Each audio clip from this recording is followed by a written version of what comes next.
قرآن کی ہر جو صورت ہے اس کی وہ ایک درس ہی سمجھ لیں، ایک خطبہ ہی سمجھ لیں، اور اس خطبے کے اندر جو بات جہاں سے شروع ہوتی ہے اور جہاں ختم ہوتی ہے اسے کہتے ہیں مفاتیح السور و خواتیمہا.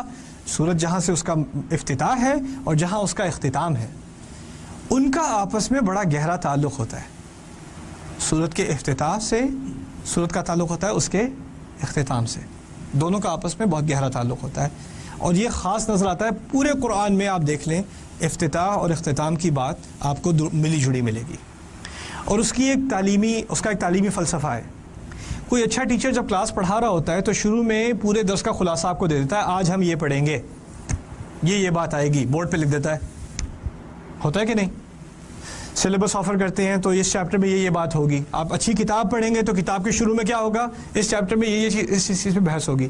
لیکن اچھا معلم جب پڑھا رہا ہوتا ہے تو سیشن کے آخر میں جانے سے پہلے کیا کرتا ہے؟ مراجعہ، ریویو، دہرائی کرتا ہے کہ نہیں؟ اچھا آج ہم نے یہ بات سیکھی تھی، یہ 3 باتیں سیکھی تھیں. لیکن کیا وہ وہی زبان استعمال کرتا ہے جو شروع میں استعمال ہوئی تھی یا اس سے کچھ مختلف؟ اب تو آپ کو کچھ تجربہ ہو گیا نا، اب تو آپ نے کچھ سیکھ بھی لیا، تو اب آپ سے دہرائی تو کرائی جا رہی ہے لیکن اس دہرائی میں کچھ فرق بھی آتا ہے، کچھ نئی بات بھی آتی ہے، کیونکہ آپ کے فہم میں، آپ کی عقل میں، آپ کی سمجھ میں، آپ کی سوچ میں کچھ میچورٹی آ چکی ہے. اب آپ تھوڑی اور ترقی کر چکے ہیں. اس درس کے دوران ان 40 منٹ میں کچھ فرق تو پڑا ہے. اس فرق کو لحاظ کرتے ہوئے آخر کی بات بالکل پہلی والی بات نہیں ہوگی، اس سے تعلق تو ہوگا لیکن اس سے کچھ مختلف بھی ہوگی. یہی قرآن کا معاملہ ہے.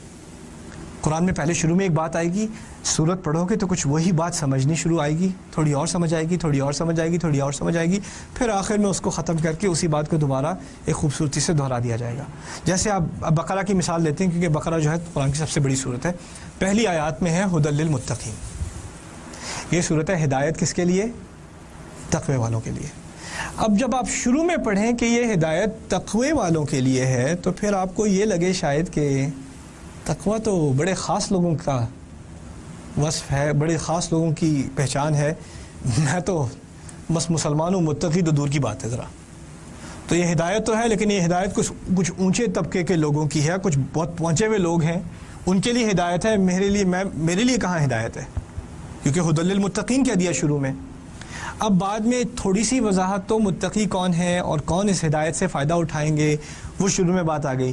لیکن اگر آخر تک آپ کو بات سمجھ نہ آئی ہو تو پھر ایک بہت اہم بات آخر میں آ گئی جس سے پہلے جو ہدایت ہے متقی کی وہ بات واضح ہو گئی. اللہ تعالیٰ فرماتے ہیں آخر میں لا یکلف اللہ نفسا الا وسعہا. صورت کے آخر کی بات ہے.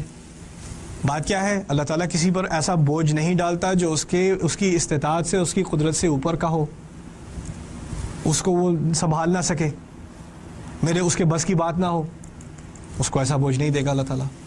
یعنی اگر کہا کہ یہ ہدایت ہے تقوی والوں کے لیے اور آخر میں کہہ دیا کہ میں کبھی کسی کو ایسی ذمہ داری نہیں دیتا جو اس کے بس سے باہر ہو، تو تقوی تمہارے بس کی بات ہی ہے.